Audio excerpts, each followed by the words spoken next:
So I will commence the recording accordingly.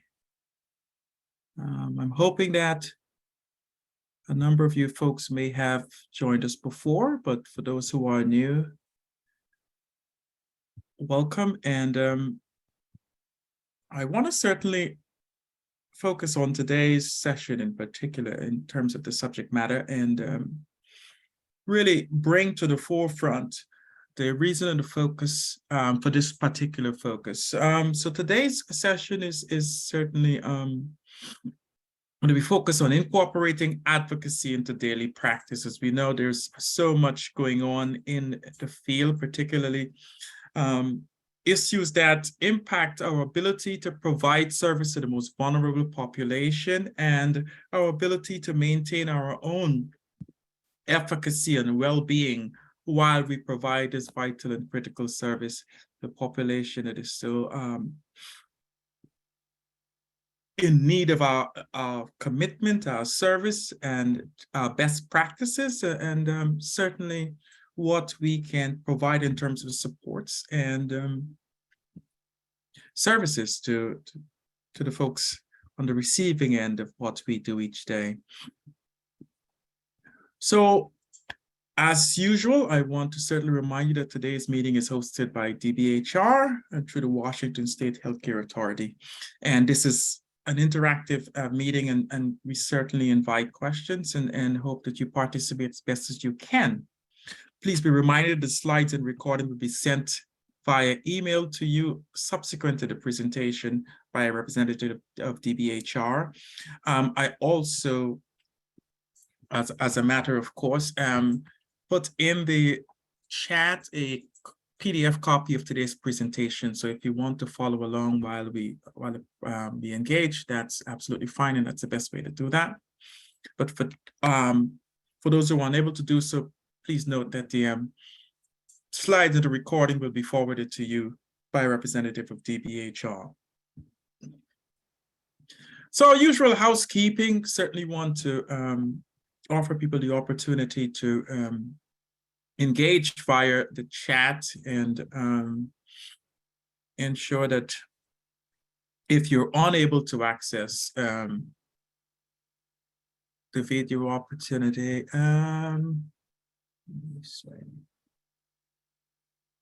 oh, the chat says disabled.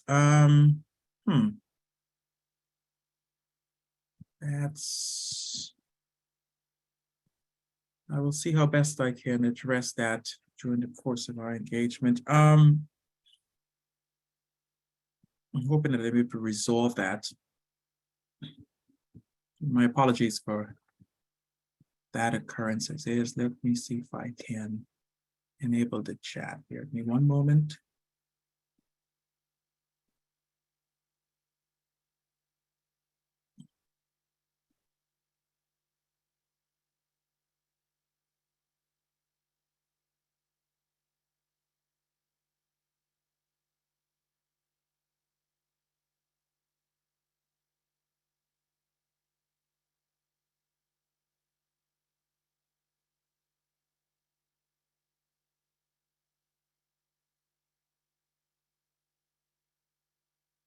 Please let me know if you're able to access the Q&R option.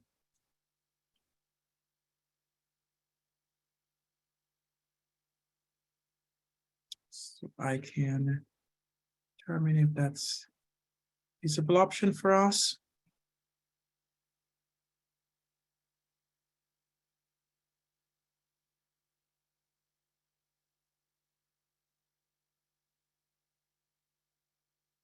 Great. So certainly at this point, if you can ask the question through that option, I will certainly do my best to respond to those questions directly. I appreciate it.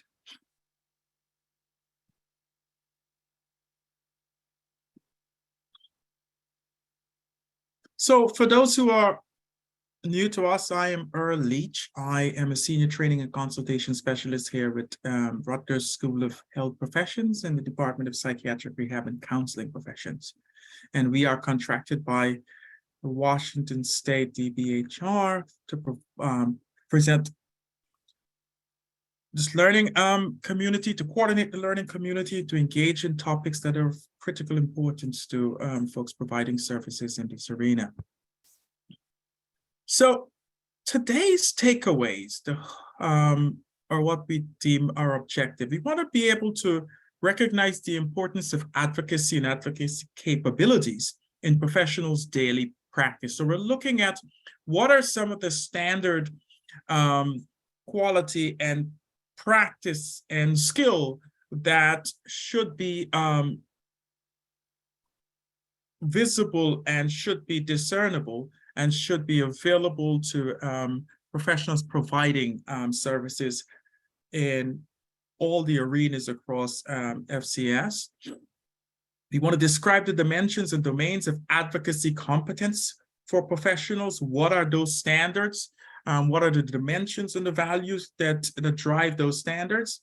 And outline and to really review a supervision framework that helps the people we supervise incorporate advocacy and orient interventions into daily practice. So basically, in general, we're looking at what are the standards and values of advocacy in our role, our daily role, what those categories look like, the domains and for competency, and ultimately, how do we as supervisors or in a supervisory role facilitate that integration of advocacy into our daily roles as supervisors, as well as the teach and facilitate those advocacy skills to the people we supervise. So that's our general mandate for today. And we will do our very best to ensure that we are actualizing that and achieving that outcome. So when we speak of advocacy, we want to understand clearly what the concept of advocacy is, and what does that really mean? What does that signify in our roles as human service providers?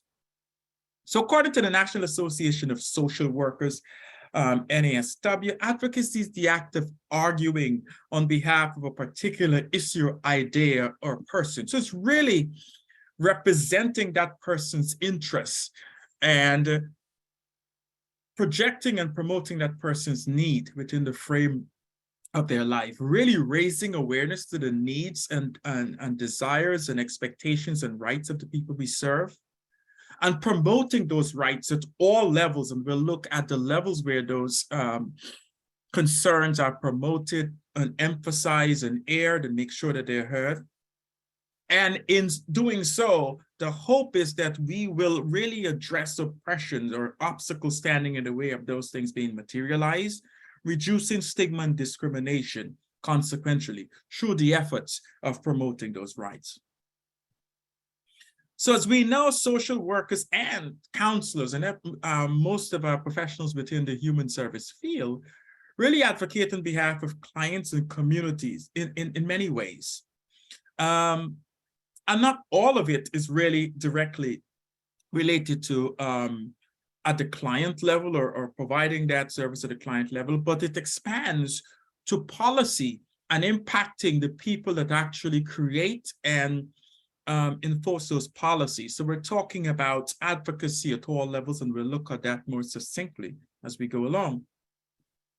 So we're talking about really increasing access to basic resources, such as housing, food, and healthcare for the people we serve. And advocacy in many regards ranges from small-scale actions that impact our individual to large-scale programs designed to benefit entire communities and society as a whole. In fact, much of the work that we do in terms of advocacy really involves lending our expertise to those clients to empower them to advocate for themselves. So ultimately, when we put all the efforts into raising awareness and promoting rights and reducing stigma and discrimination, the whole goal is at some point is to really empower the people we serve and the people on the receiving end of those services to really advocate for themselves in the best way possible, in the most skillful way possible, in the most impactful way. So that's the ultimate goal, to really empower the people who are receiving our services and are in the state of need, to really advocate for themselves in a manner that really ensures that their voices are heard and the issues that they're raising and promoting are addressed by the people who are really charged with making policies and really facilitating financial decisions that really impact the lives and the outcomes for the people on the receiving end of services. So I hope that is clearly understood. It's really a full gamut, a myriad of ways in which advocacy impact outcomes for the people we serve. So then the question is, why is advocacy an important concept of human service professionals to embrace? Why is it so important for us in our role, in our service each day, to really advocate, to put advocacy at the forefront of what we do?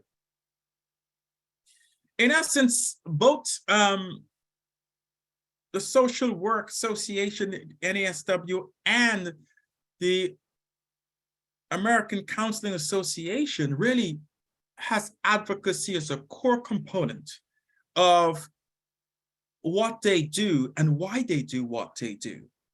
So according to NASW, the primary mission of social work profession is to really enhance human well-being and help meet the basic human needs of all people, with particular attention to the needs and empowerment of the people who are vulnerable, oppressed, and living in poverty. And hence, advocacy is an important component of this profession, and it's a key requirement. This is important to note. It is a key requirement of ethical codes and accreditation standards for human services and affiliated profession. So basically, it is established as an ethical standard, an ethical code. It's part of our accreditation in the provisions of social work and other services, but across the whole genre of human services. So it's not simply a matter of an element of service that impacts the people. It's also a standard set for us by the governing bodies of the association that we work within.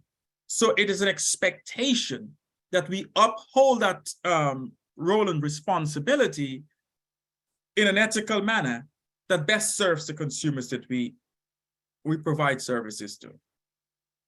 What is important to note is that advocacy promotes equality, inclusion, and social justice, all goals of social work practice. So those are really standard goals of social work practice that advocacy promotes. Advocacy also helps clients learn to be independent and provide a voice for those who are traditionally underserved. So we talk about giving voice to the voiceless or giving voice to the unheard. And in so doing, we understand clearly that advocacy needs a presence. There is really a need, and oftentimes a pervasive need for advocacy in our society in particular, because of the continued proliferation of oppression existing in the lives of the clients we serve. Every day, I'm sure in your efforts, you hear from your clients stories of obstacles and oppression that really impede their ability to live meaningfully and successfully in the community, to access resources that are critical to the quality of life, and to live a life devoid of discrimination and stigma. So advocacy has a critical role in not simply giving people access to the resources they need, but enabling them to live a quality life integrated into the community meaningfully and purposefully, and being recognized first as a citizen, as a person, and not so much by their disenfranchisement. And that's the most critical element, really giving power and voice to those who are often underserved and disenfranchised. hence the importance of advocacy across all human services. So what are the models of advocacy? How does advocacy play out in our society, in the role we play? Advocacy really encompasses three major models, or three major components, or the way in which it's materialized. And those three models are self-advocacy, individual advocacy, and systems advocacy. Those are three levels where, as human service professionals, we really provide a guidance and a support to the folks who are on the receiving end of service delivery. So it really involves promoting the interests and cause of someone or a group of people, and also helping people find their voice, as I will repeat throughout this session. And as I said, there are three types of advocacy. Self-advocacy, which is probably the most common element, probably the area in which we mostly really pay a lot of attention to and put a lot of energy into. It really refers to that individual's ability to effectively communicate, to convey or negotiate or assert his or her own interests, desires, and needs. And that's where we put a lot of energy, really working to empower our clients to develop that ability to advocate for themselves. It means understanding your strengths and needs, helping our consumers understand their strengths and needs, identifying their personal goals, knowing their legal rights and responsibility, and communicating these to others.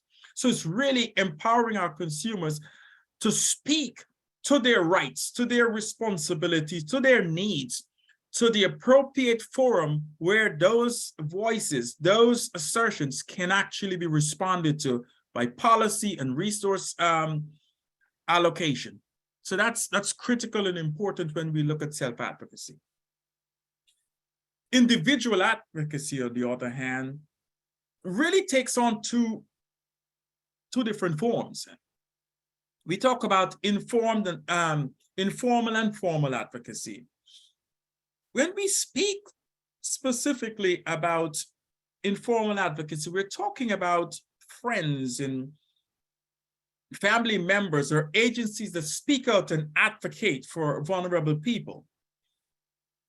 And that associates particularly with informal advocacy. On the other hand, formal advocacy really occurs more frequently in organizations that either have paid staff or advocate for someone to really speak on behalf of a group or individuals.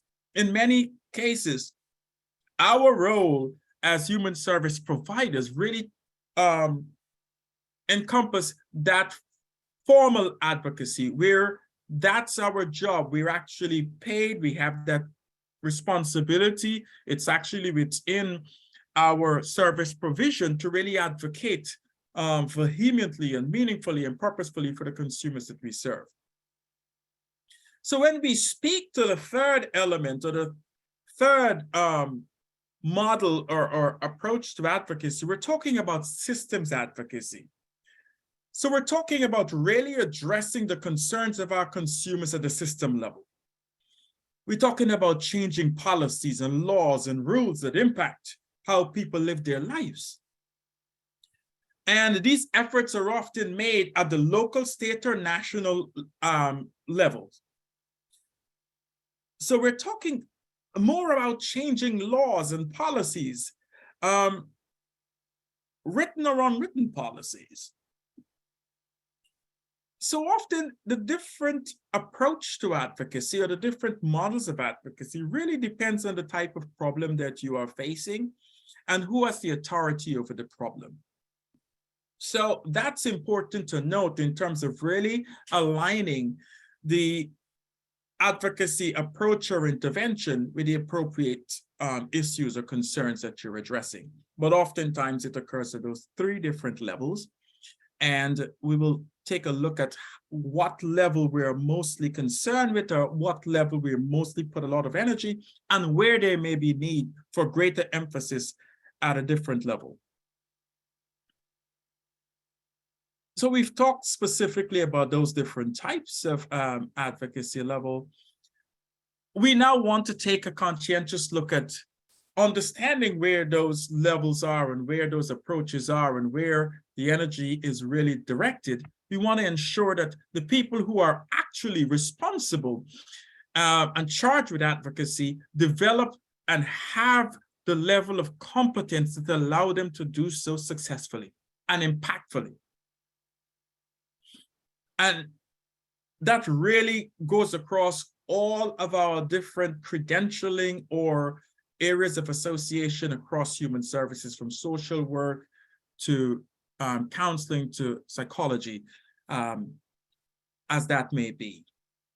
So when we speak to social workers in particular, who may be part of NASW, social work looks at advocacy in a sense that advocacy is one of 10 essential skills and traits for social workers. In addition to empathy and communication and organization and critical thinking and active listening, advocacy serves as a significant essential trait of a social worker. Counselors, on the other hand, consider advocacy to be one of 3 pillars for strategic initiative, for the strategic initiative of the Counseling Association. It's considered one of 3 pillars. And what we know certainly is that advocacy competency are really organized around 2 dimensions. So when we look at advocacy across the competence for professionals providing advocacy, whether it's a social worker or counselor, they really fall into 2 dimensions. The extent of the client involvement in the advocacy, so we're trying to determine whether or not it's actively empowering someone or working on behalf of them in the absence or in the presence of that person, and the level of advocacy intervention. And we'll speak to what exactly that means. So when we talk about the extent of client involvement, we're trying to distinguish advocacy done in collaboration with the clients from advocacy conducted on behalf of the client or group or community. So whether or not that you're empowering that person and you're serving as a conduit for that person to provide self-advocacy, or you are doing it on behalf of that person or community or group, is important, an important element in terms of the dimensions of how advocacy is addressed. And secondly, we look at the level of advocacy intervention. And it refers to the focus of advocacy intervention, whether it takes place at the individual level to address the issue faced by the individual, or at the broadest level, that's within the public arena, reflecting larger scales of change. So we're talking about the systemic change, system impact on advocacy. So that's how we divide the dimensions of advocacy competence. And now we'll look at what those competencies really delineate. So professional competency for practice really, as I indicated earlier and reiterate over and over again, really the client level, the community level, and the public arena. And particularly the public arena, we're talking about recognizing the impact of oppression, inequality, and lack of access on clients' wellness, really those things that impact the client's wellness and ability to access the resources that they need. So what does that really look like at the client level? We're talking about identifying strengths and resources for clients, really recognizing the signs that indicate an individual's behavior or concern reflects a response to systemic or internalized oppression. So if someone is really relating to you, their concerns about their inability to access something based on experience. We're talking about what obstacles may be in place and how do we advocate for that person to be able to develop the skills to overcome that obstacle, or we need to advocate on their behalf for the removal of those obstacles from the people who are in authority and able to do so. We train clients in self-advocacy skills, really empowering them to take on more and more of an autonomous role in securing their own rights and protecting their interests. And we help clients gain access to needed resources, whether that's taking our consumers to the social service department and advocating on their behalf, whether it's for accessing services or resources that they're entitled to, that they're qualified for. Those are roles that really occur at the client level. And really help negotiate relevant services on behalf of the consumers, particularly when consumers are transitioning from one level of functioning to another. We may certainly want to be able to avail them to all the resources available to them and some of those benefits that may be accessible and may impact their ability to function effectively in the community. When we speak to the community level, which is certainly a little nuanced and different from that client level, we're speaking about identifying environmental factors that affect the client's development. So that requires a level of discernment and skill and knowledge about what's happening in our environment or in the environment in which the client lives that is impacting that person's ability to meet their needs effectively. We're talking about developing alliances with groups working for change, whether it's NAMI, whether it's a particular group that is working for change and removing obstacles or changing laws or creating policies around rights, around non-discriminatory laws, around noted oppression, addressing those concerns. Those are important for us as social workers, as counselors, as human service providers to be able to align and create alliance with those groups and support them and be part of those groups. And to collaborate with other stakeholders to develop a vision for change. What would it look like if those things are not in place, if those things are removed and the path is made clearer for our consumers to really access needed resources and really engage in the community as meaningfully and as effective as possible. And to really analyze the source of political power and social influence within the system. Who has the sway? Who makes the rules and policies? Who's your representative in the community that could really understand and develop a better understanding of the needs of people in your community whom you serve and what their critical concerns are?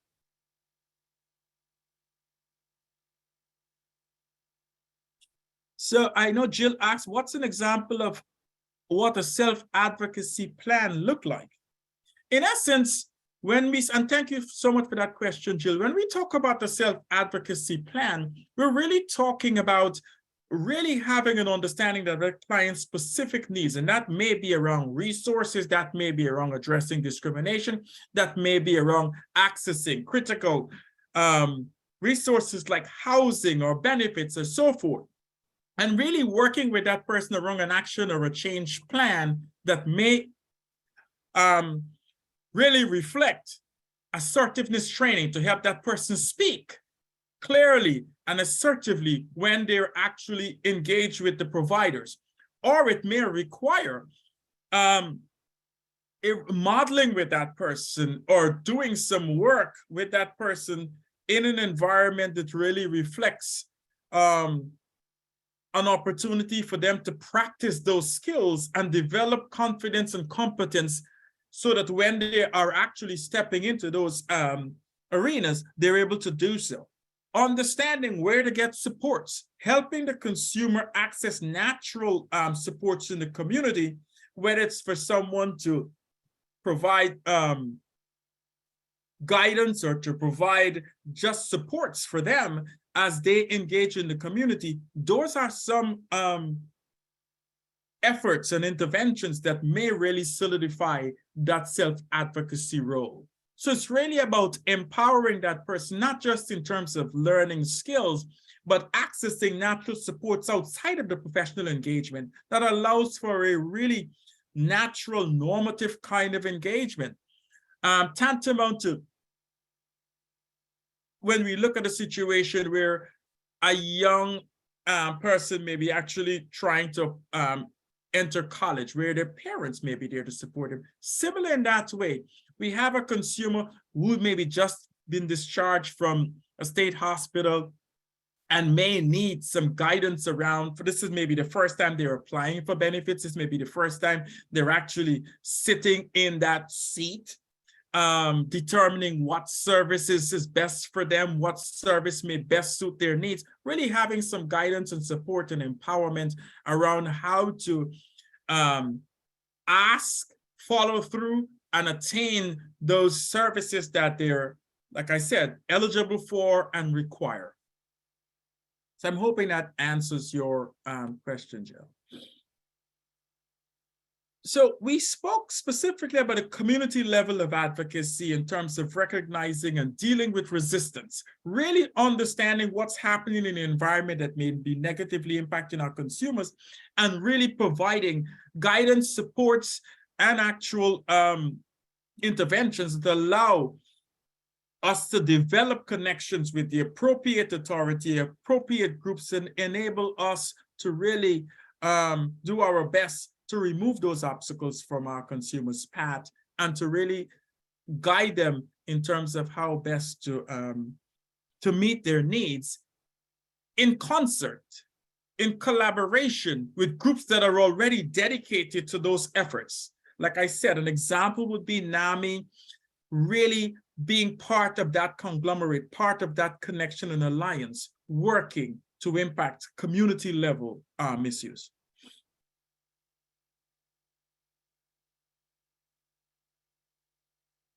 So when I think of it, I would certainly like to ask, what percentage of your general practice is dedicated to this level of advocacy, community level of advocacy? Just think of that for a moment and provide some feedback.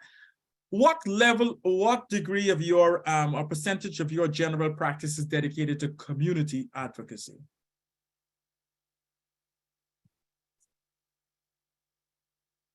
You're welcome, Jill. Certainly, keep the questions coming. I just want you to think of that.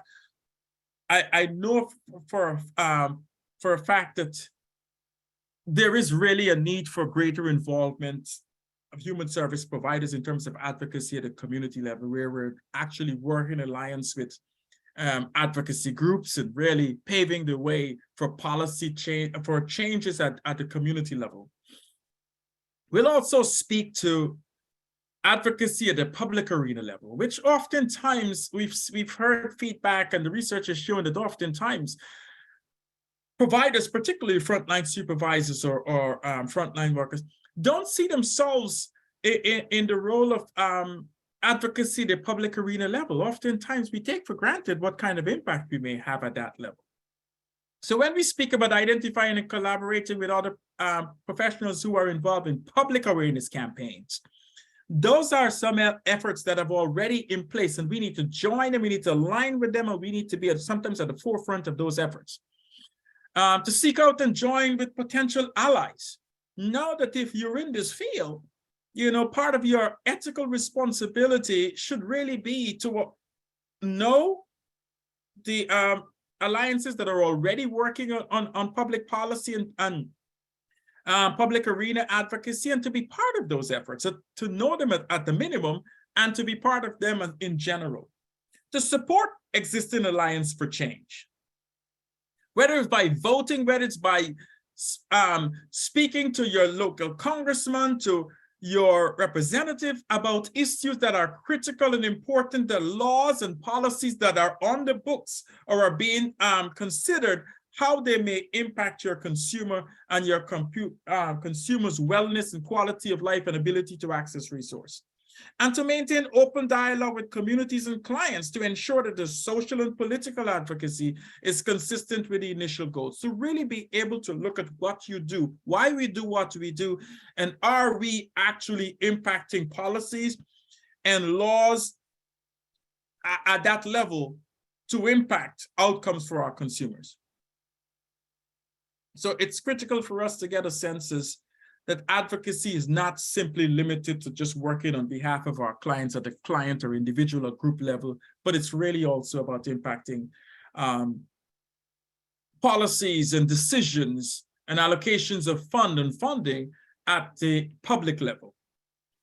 Knowing your representative, speaking to your congressman, writing letters, emails, campaigns, op-eds about what's happening in terms of laws, policies, and who's educating our representative and our policy makers about the interests and concerns of our consumers and what may be impediments and what may be actually opening doors for our consumers to access resources and actually have a better quality of life.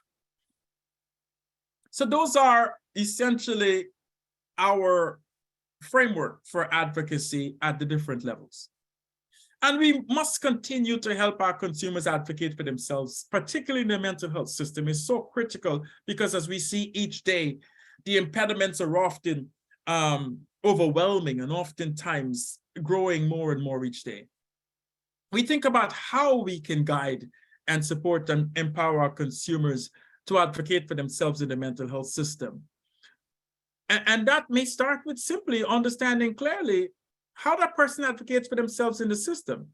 Is it effective? Are they able to do that as is? Are they already doing it? And if so, supporting those efforts, magnifying those efforts.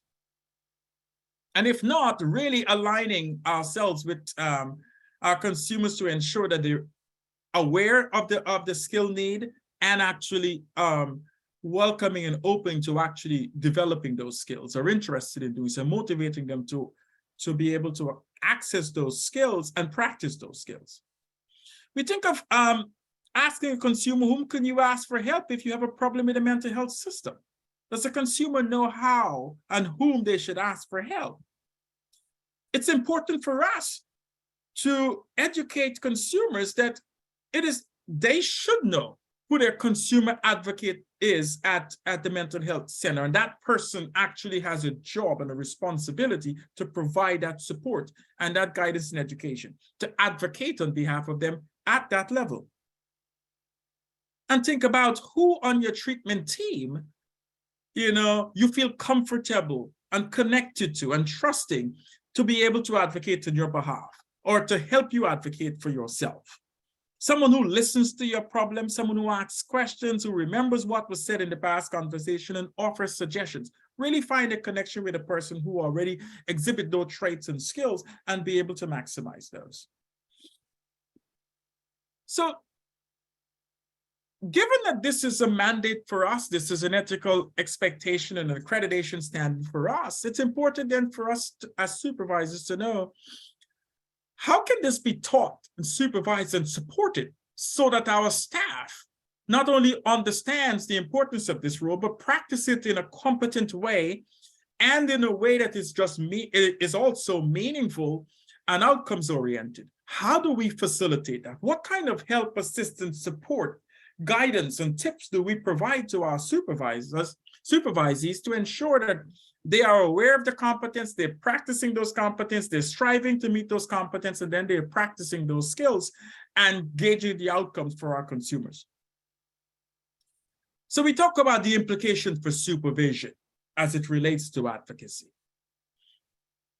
We talk about assisting supervisees to help clients integrate skills related to self-advocacy, as I spoke about earlier, really helping them understand that it's your job to assess the consumers' self-advocacy skills and competence, encourage and promote the effort to engage in such, and then really do a job of really developing those, helping those consumer gauge their development and where they are with those skill set. So help supervisors recognize macro levels issues such as oppression and social justice. So when we speak to that, we're not just speaking about what can you do, how can you help, how can you promote your client's best interest, but really looking at the macro level issues. Do you have a clear understanding of the oppression that is pervasive in our society that impacts your consumers? And what are the social justice issues that are prominent, that are topical, that are impactful in today's world and historically? And to highlight really that effective service provision goes beyond service on a daily basis, and to include advocacy practice at the macro and the micro level.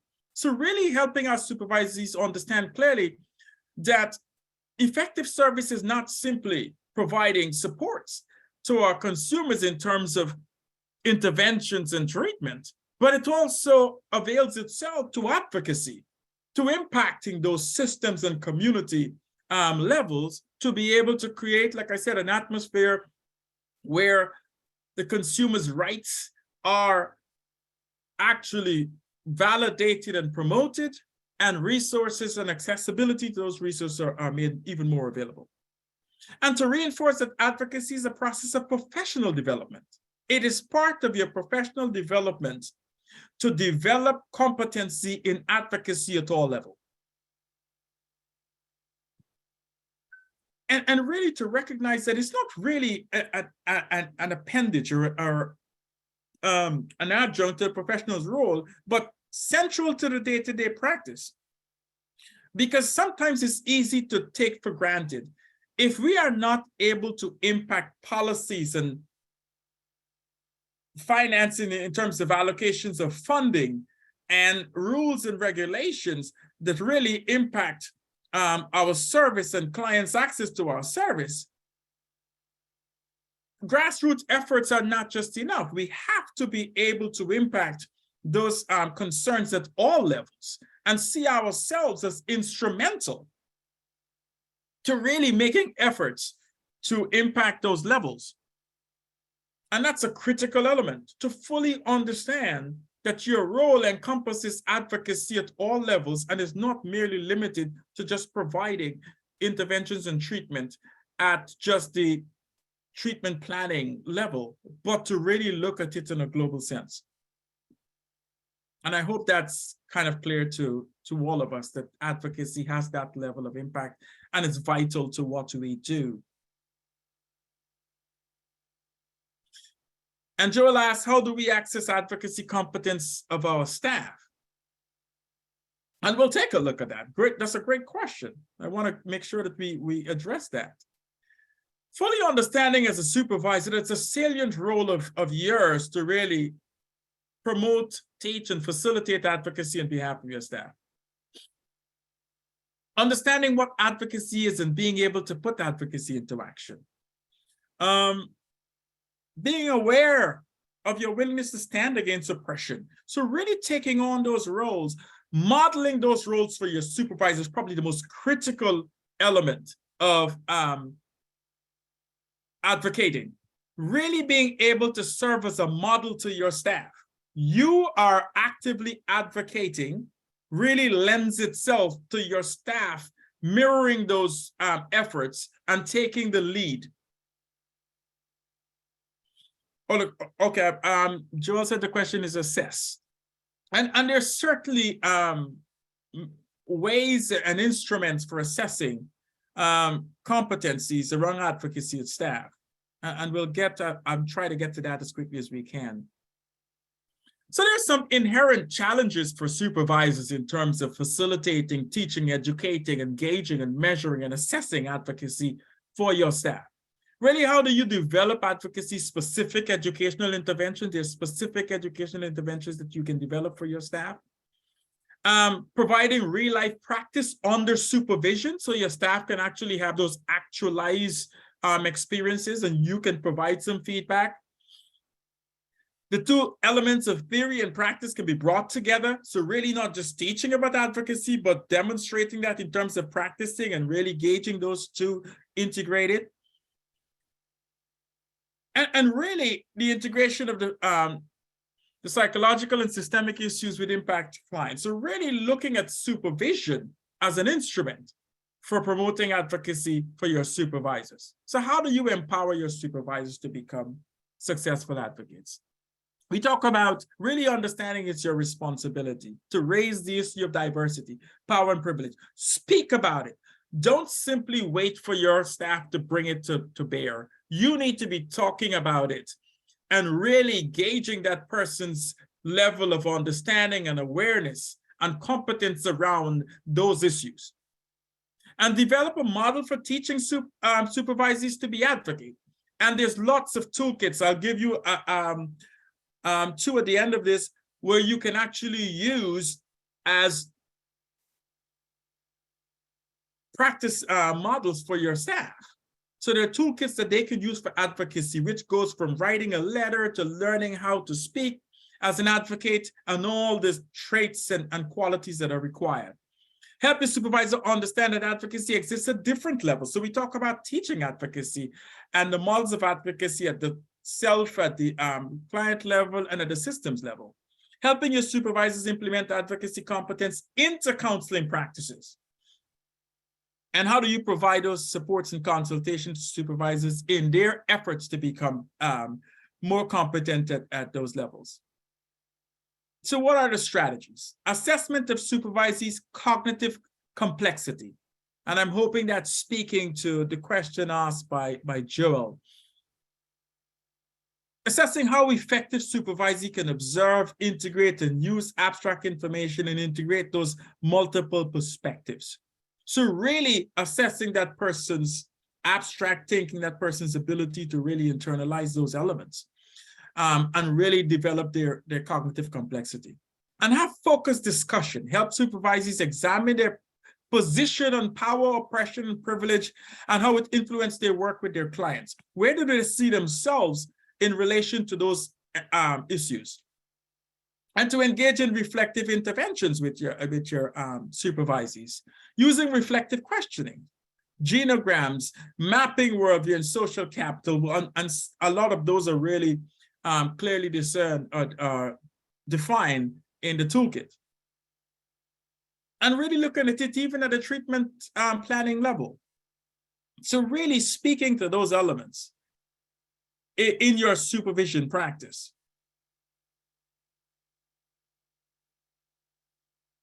And finally, we talk about structured instruments.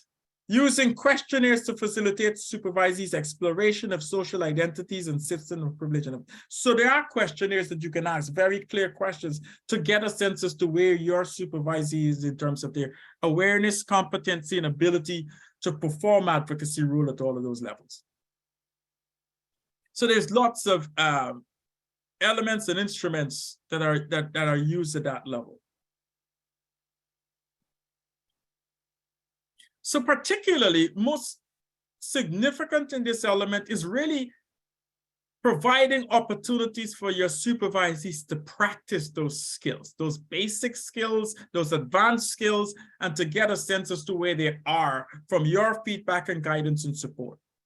So we talk about involvement in case advocacy. Really go through that with that staff, their caseload, to see where they are providing advocacy as an intervention for consumers, whether it's empowering the consumer through assertiveness training, active listening, or public speaking elements, any efforts that are really clearly designed to empower that person to be a better advocate for themselves, the consumer. And that should be part of your service planning, treatment planning. Participating in community-based health advocacy training. There's a number of them across Washington State and other states where there's actually training as to how to become an advocate in your role as a professional provider. Giving testimony at public hearings in congressional districts. There's always the open option to do so. And really there's a guided step into how to do so. That's part of the toolkit. And delivering presentation to community groups. Simply on the subject, make yourself available, provide awareness and access to your expertise as you serve in this role, so you can provide those kinds of expert analysis or expert feedback, or even just general presentation to community groups to get a sense of, so the community is aware of how your clients in your community is being impacted by those concerns, whether it's oppression, discrimination, stigma, or lack of access to resources. And writing letters that support or oppose legislative changes. Being aware of legislative policies and guidelines that are in existence, that are on the ballot, that are on the list, really being able to provide your feedback in terms of how you see those legislative components impacting your clients' welfare, well-being, and access to resources, and ability to live a quality life in the community. And there's a number of them on the local and state elections.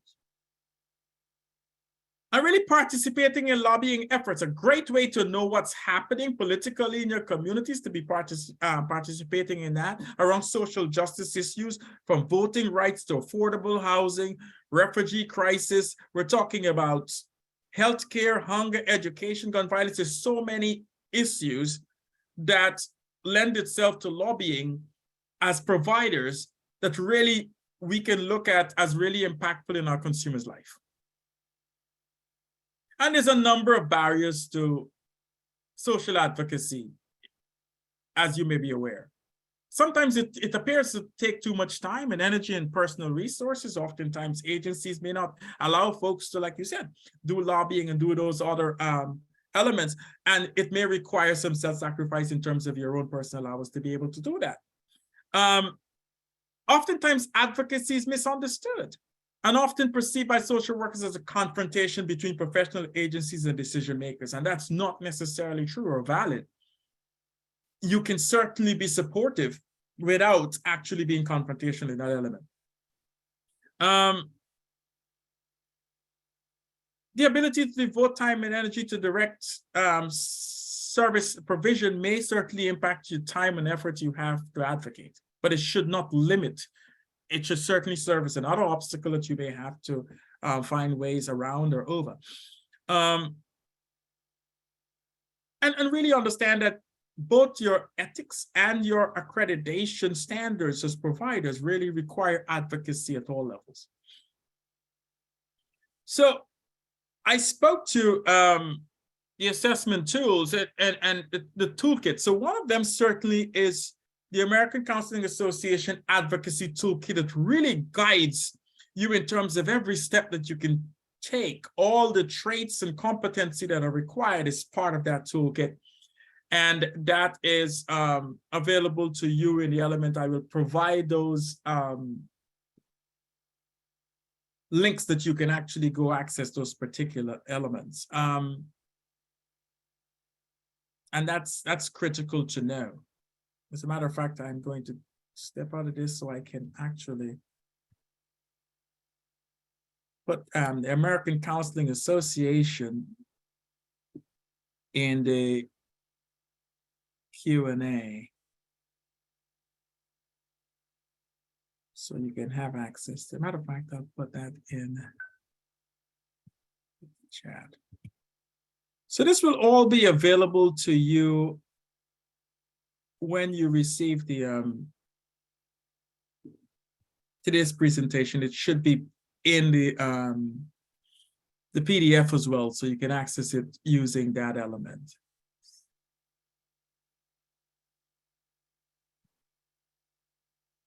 There's another toolkit that I want to certainly share with you that also provides great guidance, and that's the Global Advocacy Toolkit for Social Service Workforce. So it really lays out a great deal of information and guidance and support as to how you advocate and what are the requirements and what are some of the basic elements about advocacy.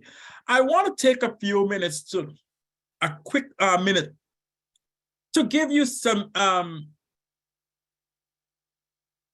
guidance and support, and most importantly, for you to just really clearly connect how even voting at your state level is affiliated and associated with your role as an advocate.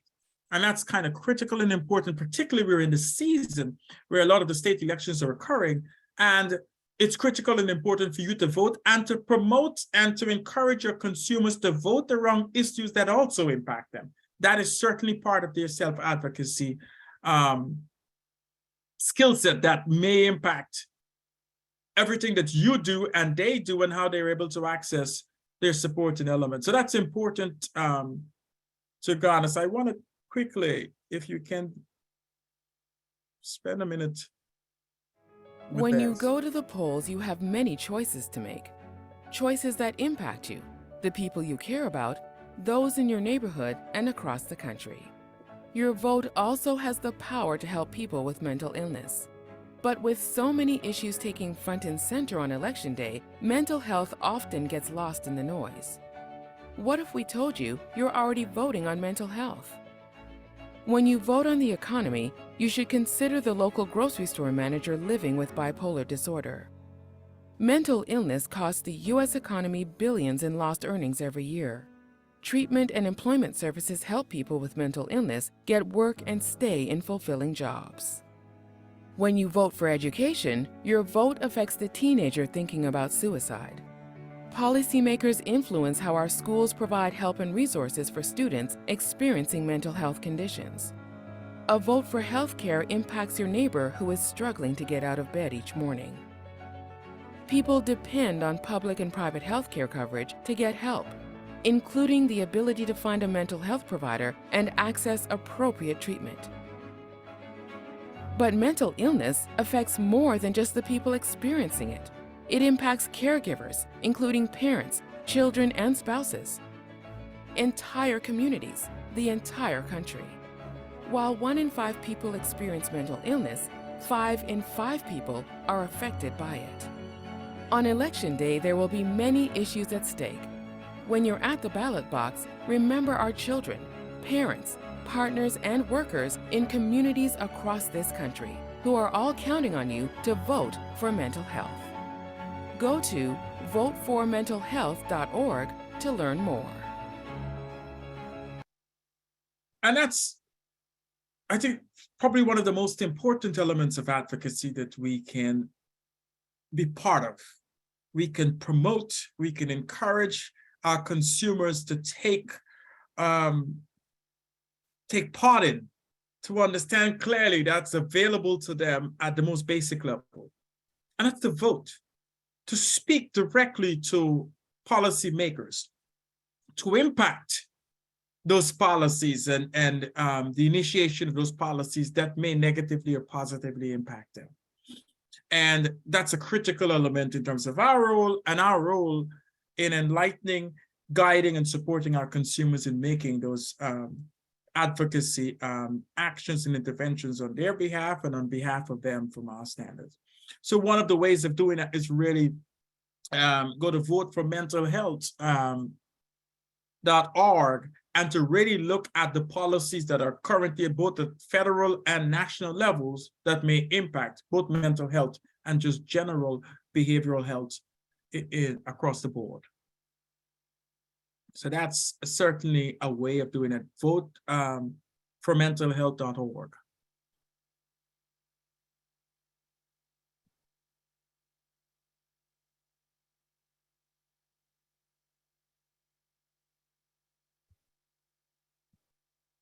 And we look at why do we,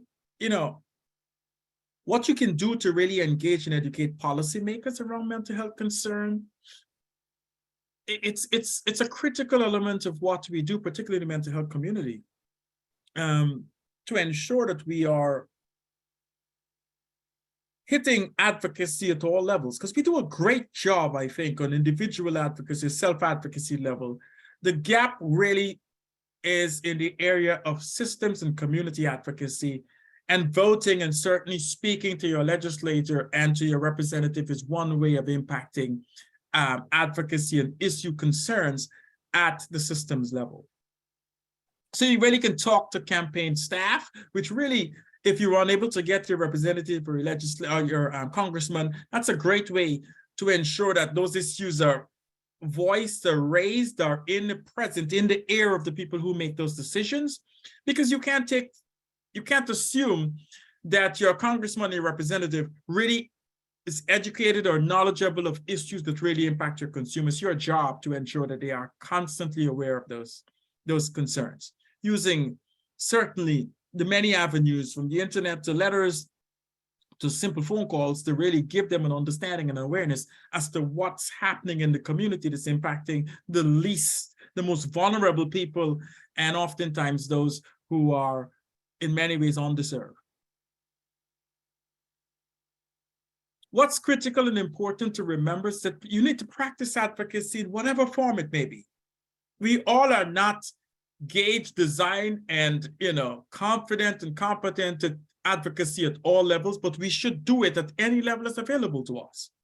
So it's important for us to identify a style of social justice that's right for you. I know for me, really advocating at the community level is my thing. And I encourage people to look at other levels of advocacy that may be more natural for them. Some, not all advocates have to be rah-rah and, the big public speaking people. You can impact advocacy at different levels. And quite often, many counselors are very quiet and yet persistent in their ways of making a positive difference, whether it's just at the client level or group level, or just writing letters and being aware of the, like I said, the policies and laws that impact, and really using the virtual media or using other ways to educate and impact their decision makers and policy makers without having to speak loudly and stand in front of a podium and do that public speaking. We can do it in different ways. We must respect these differences in approach to advocacy. As a supervisor, it's important to note you don't necessarily strive to impose on that person a style of advocacy that may not be natural or they may not be competent, confident with. It's important for you to discern with them and get a sense from your supervisors what's the best style and the best level of advocacy that really aligns with their skill set and confidence and competence, and continue to grow and develop in those areas that may require growth in those areas. And I want to leave you with this particular quote today from James Baldwin. Not everything that is faced can be changed, but nothing can be changed until it is faced. And that's both for us at our supervisors level, at the frontline staff level, and our consumers. Those issues that are critical and important often require us facing them, being forthright about them, and really tackling them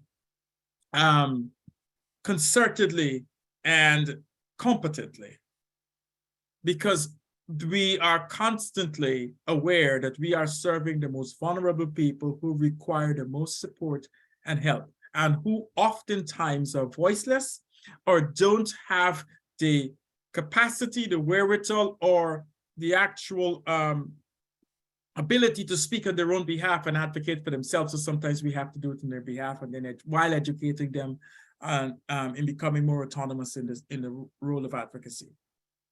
And think of some of the best quotes about social justice that I've come across. I don't know if you've come across a lot of them. Think of, I'm no longer accepting things I cannot change. I am changing the things that I cannot accept. As a social worker, as a counselor, and as a person in human services, we must understand our charge, our responsibility to change the things that we cannot accept and our consumers cannot accept because we know it impedes and oppresses them. We need to take a role, an active role, in standing up for those concerns. And remember, we are all implicated when we allow other people to be mistreated. An absence of compassion can corrupt the decency of a community, a state, and a nation. That's a quote by Byron Stevenson. It's important for us to understand that advocacy is not just an adjunct or an additive or something that we can do on the side. It is a primary element, role, ethical responsibility, mandate of all human services providers to speak at all levels on behalf and in the best interest of the people we serve, to remove obstacles, to reduce stigma, to drastically eliminate discrimination, and to offer the opportunity for the most vulnerable of our population to access the resources needed and to be able to have their voices heard around their concerns and their rights. That's our job in a nutshell. And I want to thank you today for your efforts to provide as much feedback as possible. I know it was limited by today's virtual issues, but I want to thank you once again. I look forward to seeing you guys in December when we address another concern. I'm going to put the evaluation, I'm going to send the evaluation as well, because we are constantly striving to get feedback as to how you see today's presentation, what we can certain, what we're doing well, what we can enhance and improve upon, and how we can better serve supervisors in terms of providing them with those critical knowledge and guidance and supports to enable them to continue to do the great job that they're doing and to enhance those capacities. So the evaluation is in the stuff. I'll send it along with the copy of the recording and the presentation, but I certainly want to ensure that it's available to you. And I hope, and thank you. I'm glad that you enjoyed today's presentation. I certainly want to make sure that we do our best to provide you as much information as possible. So great. Well, please do take the opportunity to access the advocacy toolkit. We're hoping that in December we can really review how those knowledge, skills, and resources available in those toolkits have been useful to you, how you may have used it, and what more information you may need. So impact and empower you to become better advocates each day. But continue to do the great job you're doing. Thanks once again, and have a great rest of the day. Look forward to seeing you in December. Our next Learning Community meeting is on December 12th at the same time, and I look forward to seeing you then. In the meantime, have a great rest of the evening. See you in December.